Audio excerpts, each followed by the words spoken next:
मैंने एक short video बनाया था, जिसमें मैंने कहा था कि अगर 2 पॉजिटिव चार्ज है, एक बड़ा चार्ज और एक छोटा चार्ज हो, वो कभी इंडक्शन की वजह से एक-दूसरे को अट्रैक्ट नहीं कर सकते। क्योंकि कुछ बुक में ये लिखा हुआ है कि अगर एक चार्ज बड़ा होगा, एक मतलब बड़ा पॉजिटिव चार्ज होगा, दूसरा छोटा पॉजिटिव चार्ज होगा, तो इंडक्शन की वजह से वो एक-दूसरे को अट्रैक्ट करेंगे। लेकिन एक्चुअल में ये पॉसिबल नहीं है। ये है उसका एक्सप्लेनेशन। ओके, ये इसको समझने के लिए हम थोड़ा कुछ बेसिक कॉन्सेप्ट को समझते हैं। पहले तो ये वाला हमारा क्वेश्चन है, can induction cause two positive charges attract each other? इसका आंसर होगा क्लियर नो। ओके, इससे पहले हम थोड़ा कुछ बेसिक कॉन्सेप्ट को समझते हैं। पहला है, what is charge? Okay, charge मतलब अगर एक बॉडी है, उसमें अगर इलेक्ट्रॉन की वैल्यू, इलेक्ट्रॉन का जो नंबर, वैल्यू मतलब इलेक्ट्रॉन का नंबर प्रोटॉन से अगर ज़्यादा है, वो बॉडी होगा नेगेटिव चार्ज। एंड अगर उसमें इलेक्ट्रॉन का नंबर प्रोटॉन से कम है, वो हो जाएगा पॉजिटिव चार्ज। तो चार्ज को हम ऐसे डिफाइन कर सकते हैं, either the excess of electrons और डेफिशिएंट ऑफ इलेक्ट्रॉन्स। अगर एक बॉडी में इलेक्ट्रॉन प्रोटॉन से ज़्यादा है, तो वो चार्ज हो जाएगा नेगेटिव। एंड अगर वो इलेक्ट्रॉन कम है, तो वो हो जाएगा पॉजिटिव। तो ये होगा चार्ज का बेसिक बेसिक डेफिनेशन, मतलब एक्सेस या डेफिशिएंसी ऑफ इलेक्ट्रॉन। देन समझते हैं व्हाट इज इंडक्शन।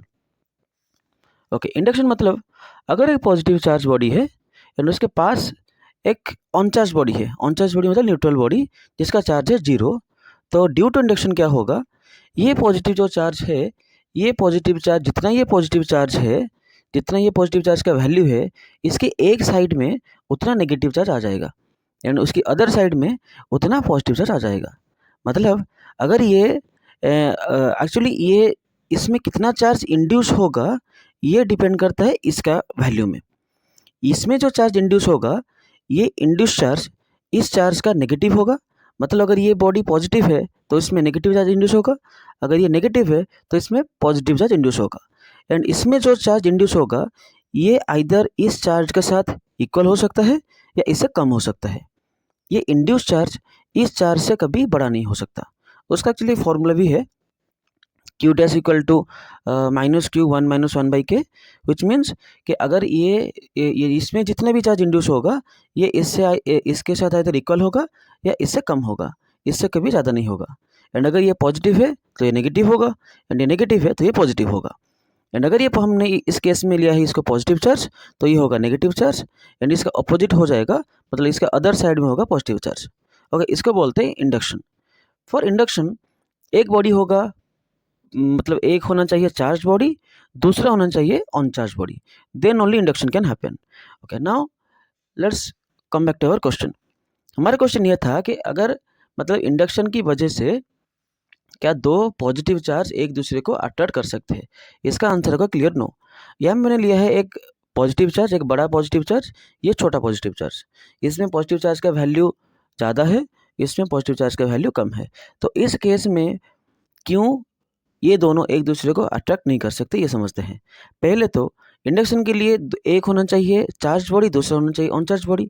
लेकिन इस केस में दोनों ही हमने ले लिया है चार्ज बॉडी, तो इस केस में इंडक्शन तो पहले पॉसिबल होगा ही नहीं।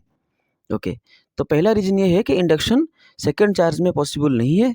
क्यों सेकंड चार्ज में पॉसिबल नहीं है? मतलब ये बॉडी में इस साइड में नेगेटिव चार्ज इंड्यूस नहीं हो सकता एंड इस साइड में पॉजिटिव चार्ज इंड्यूस नहीं हो सकता, क्योंकि ये ऑलरेडी चार्ज बॉडी है।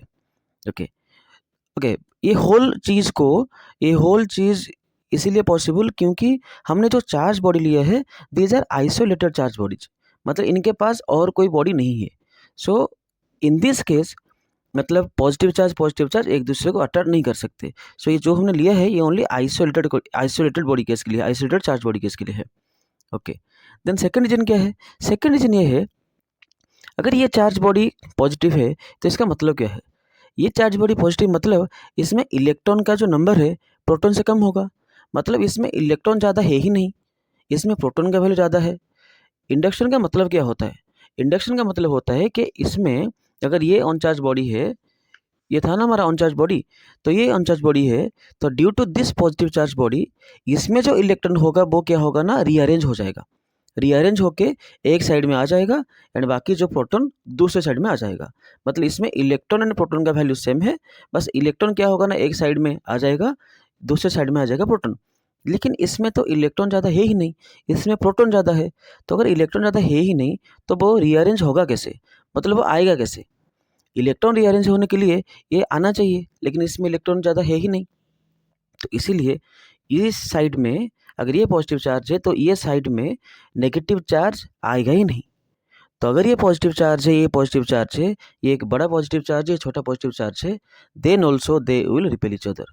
एंड ये इसको एनालाइज करने का सिंपल तरीका ये है, अगर हम लेते हैं बड़ा सा, suppose imagine this a big magnet and it's a small magnet. ये इस साइड होगा मैग्नेट का नॉर्थ पोल, इस साइड भी होगा मैग्नेट का नॉर्थ पोल, लेकिन ये बड़ा मैग्नेट है, छोटा मैग्नेट है। तो क्या कभी भी ये नॉर्थ पोल, ये जो बड़ा नॉर्थ पोल है, ये जो छोटा नॉर्थ पोल है, ये कभी भी एक दूसरे को अट्रैक्ट कर सकते हैं? इसका आंसर होगा नो। इवन इफ ये बड़ा है, ये छोटा है, देन ऑल्सो ये उसको रिपेल करेगा। So if two charge bodies are isolated and they are positive charge bodies, then they will never attract each other due to induction. So this was the video.